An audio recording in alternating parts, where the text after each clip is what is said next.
Oke, mungkin nanti kita bisa lanjutkan untuk pemateri yang terakhir, yaitu dari Pak Sabta, Dr. Sabta Andarwisworo. Beliau akademisi, pengamat politik, dan beliau juga dulunya adalah Ketua Komisioner KPU Kabupaten Kediri, sebelumnya anggota, jadi 2 periode. Periode pertama menjadi anggota, yang periode kedua menjadi Ketua KPU Kabupaten Kediri. Jadi saya kira cukup representatif untuk membicarakan tentang pilkada.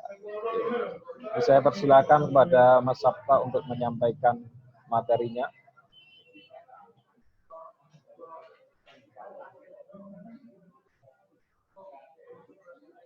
Di mic-nya, Mas. Oke. Mic-nya belum di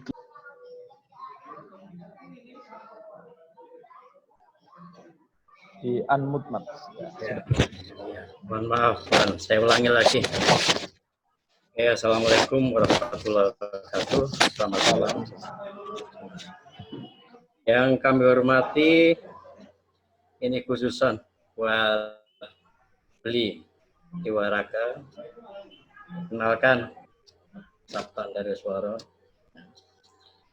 Yang kami hormati teman-teman semua, panelis dari Komisioner Kabupaten Kediri, Bapak Eka Wisnuwardana, kemudian Komisioner Bawaslu Kabupaten Kediri, Bapak Saifuddin Juri,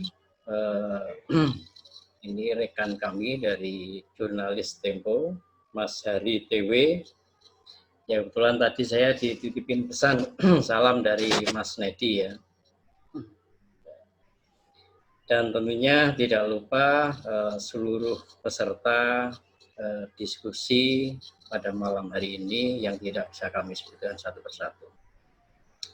Baik, tadi telah banyak dan juga panjang lebar disampaikan mulai dari Mas Eka Wisnuwardana, Mas Saifuddin Juri dari sisi pengawasan, kemudian juga dari sisi media, Mas Hari TW tadi juga sudah begitu panjang lebar menyampaikan beberapa aspek dari sisi media.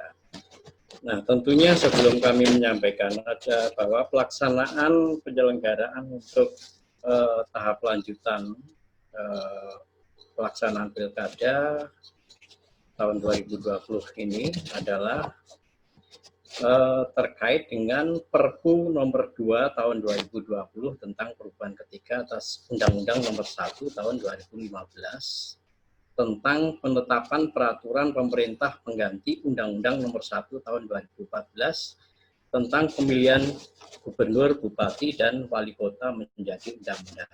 Ini yang menjadi dasar penyelenggara untuk pelaksanaan tahapan lanjutan seiring dengan masa pandemi ini dirubah menjadi statusnya menjadi status normal. Sehingga pada kesempatan saat ini KPU telah menyusun yang sudah kita ketahui bersama, menyusun draft peraturan KPU terkait dengan pilkada serentak tahun 2020. Nah, isi dari draft ini tentunya mengatur terkait dengan protokol kesehatan pencegahan COVID-19. Dan KPU dalam penyusunan draft PKPU-nya tentang pilkada di tengah pandemi juga kita ketahui bersama sudah melalui proses FGD juga ya, kemudian uji publik untuk menjadi proses aspirasi seluruh pihak, stakeholder, kemudian masyarakat sipil, kampus, partai politik, kementerian dan lembaga, kemudian pakar hukum pun juga termasuk pakar epidemiologi ini juga dilibatkan ya. Ini yang saya ketahui. Nah, selanjutnya substansi dari PKPU ini tentunya juga perlu menyesuaikan dengan protokol kesehatan yang disusun oleh Kementerian Kesehatan maupun tugas. Dan Kemenkes maupun gugus tugas ini harus dipastikan selalu untuk dilibatkan dalam forum diskusi uji publik serta selalu dimintai pendapatnya terkait dengan protokol kesehatan dalam setiap tahapan pilkada. Ini penting ini yang harus menjadi fokusnya. Nah, dalam PKPU juga selain teratur terkait dengan hari pemungutan suara, tentunya juga mengatur terkait dengan pelaksanaan kampanyenya. Nah, di sini itu metode kampanye dan jumlah peserta kampanye, termasuk juga jumlah pendukung yang hadir nantinya pada saat debat pilkada yang disiarkan di televisi, ya. Kita berharap nanti ini yang kalau memang ini memang bisa, pengaturannya itu direncanakan dengan jumlah pengunjung dari masing-masing pendukungnya itu bisa dibatasi, atau kalau memang bisa ini dihilangkan kemudian dialihkan cukup melalui media televisi, ya, radio, atau itu untuk mengurangi risiko-risiko yang mungkin bisa muncul di masa yang meskipun ini sudah statusnya new normal, ya harus kita akui bahwa pandemi ini masih belum begitu aman, betul ya. Nah, yang menjadi fokus perhatian bersama kita adalah kesiapan para penyelenggara pemilu, baik dari unsur KPU-nya sendiri maupun dari Bawaslu, dalam semua tingkatan, ya, dalam rangka pelaksanaan tugas dan tanggung jawabnya sesuai dengan undang-undang maupun PKPU dan Perbawaslu-nya. Apakah memang betul nanti ini adalah ujian betul, ya, karena kita belum bisa memprediksi kemungkinan-kemungkinan dari risiko-risiko yang dimunculkan dalam setiap kegiatan yang dilakukan. Untuk itulah kita harus bisa memastikan kesiapan dari penyelenggara sendiri.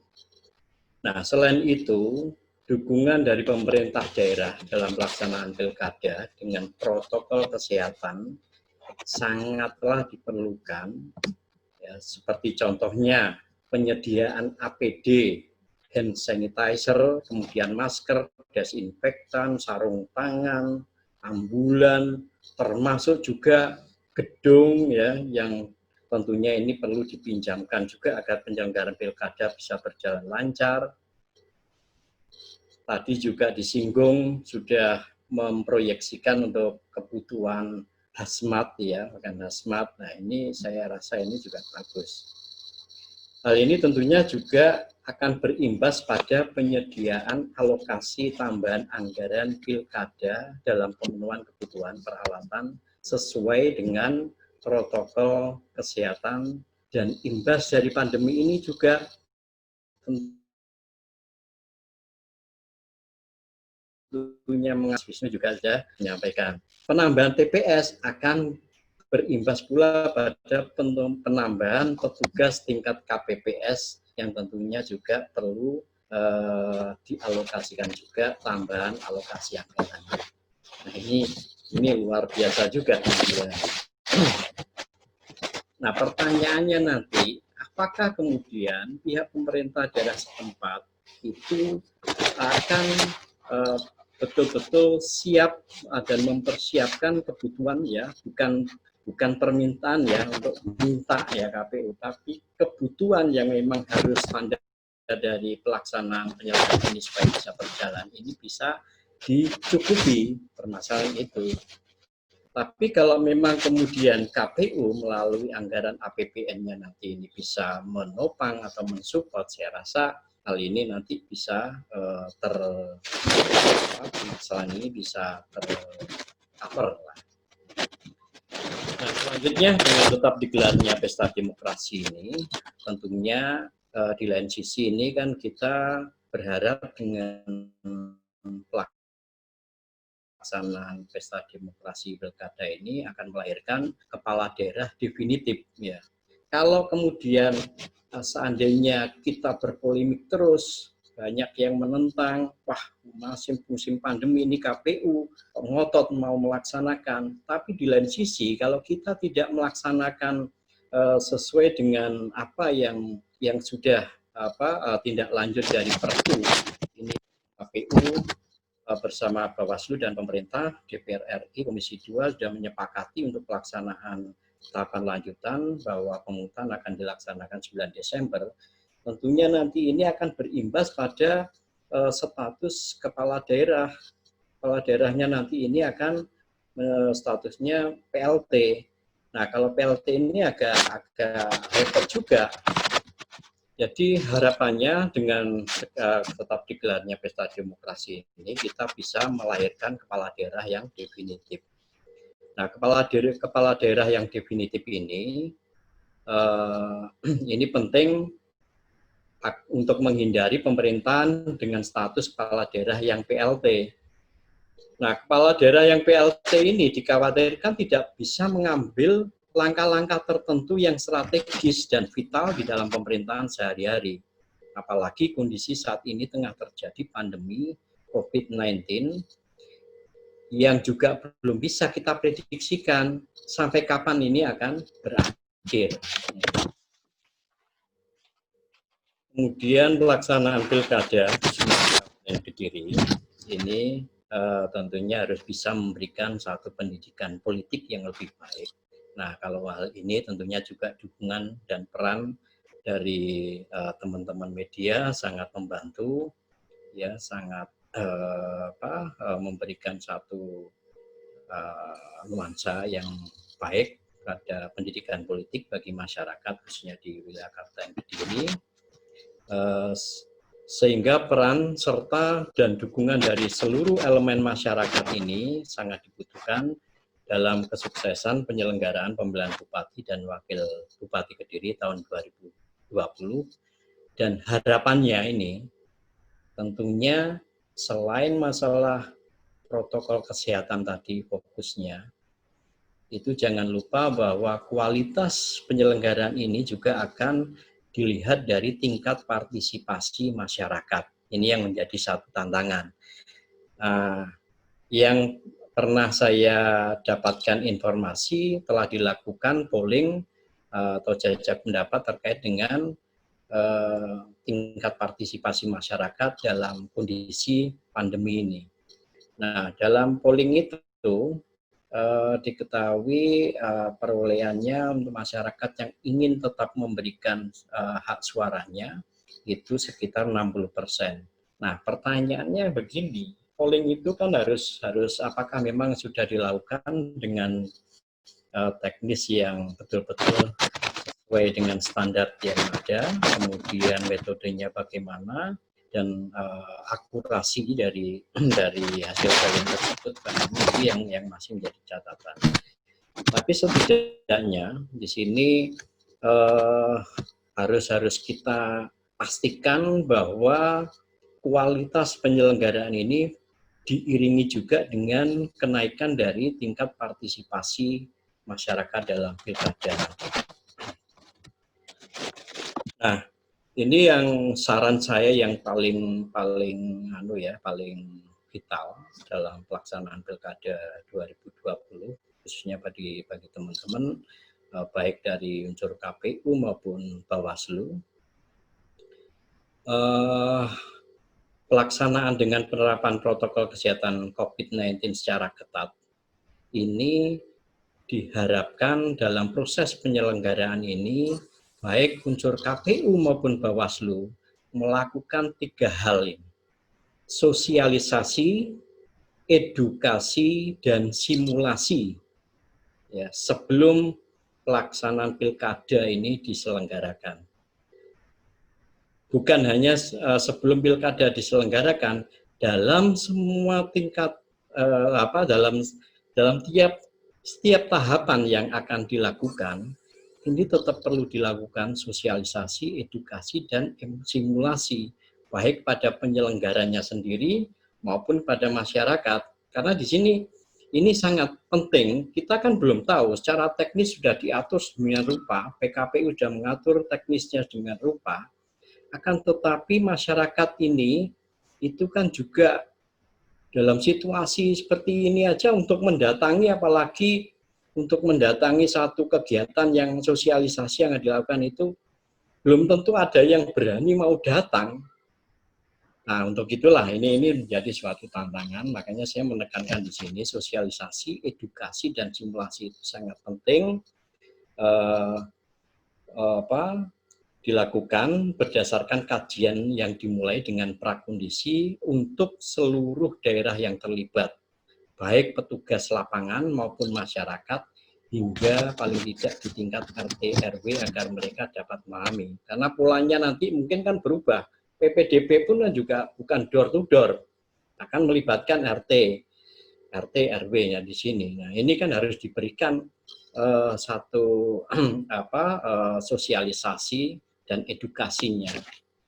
Nah, sehingga nanti ini juga bisa memudahkan proses-proses pelaksanaan kegiatan yang akan dilakukan.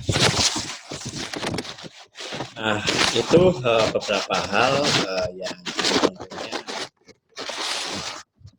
yang bisa kami sampaikan, mengingat ini mungkin sudah terlalu penuh ini yang mendengarkan ya para peserta dari yang peserta ya dari materi yang pertama, kedua, ketiga sampai yang keempat yang terakhir ini sudah begitu banyak melewati waktu. Sementara mungkin itu yang bisa kami sampaikan, nanti bisa dilanjutkan dalam proses tanya jawab. Tetap semangat khususnya pada kawan-kawan KPU dan Bawaslu, ya memang ini sebuah tantangan yang berat, ujian yang tidak mudah. Kalian semua ini terpilih ya, bisa menunjukkan proses penyelenggaraan pilkada musim dalam situasi yang seperti ini bisa menampilkan penyelenggaraan pilkada yang berkualitas demi lahirnya kepala daerah dan wakil kepala daerah kapten diri yang terbaik ya. Saya rasa itu yang bisa kami sampaikan. Terima kasih. Assalamualaikum warahmatullahi wabarakatuh. Saya kembalikan lagi pada moderator. Oke Mas, terima kasih penyampaiannya. Jadi penekanan yang diberikan oleh Mas Sabta terkait pilkada ini kan bagaimana elemen yang paling penting dari kualitas pilkada ini adalah tingkat partisipasi masyarakat. Sehingga pertanyaannya kan bagaimana kemudian mensosialisasikan, mengedukasi dan mensimulasi masyarakat, mensimulasi pemilihan ini sehingga prinsipnya tetap dalam bingkai bahwa pemilihan bupati dan wakil bupati ini tetap harus memperhatikan keselamatan penyelenggara maupun keselamatan pemilih. Yaitu untuk selanjutnya.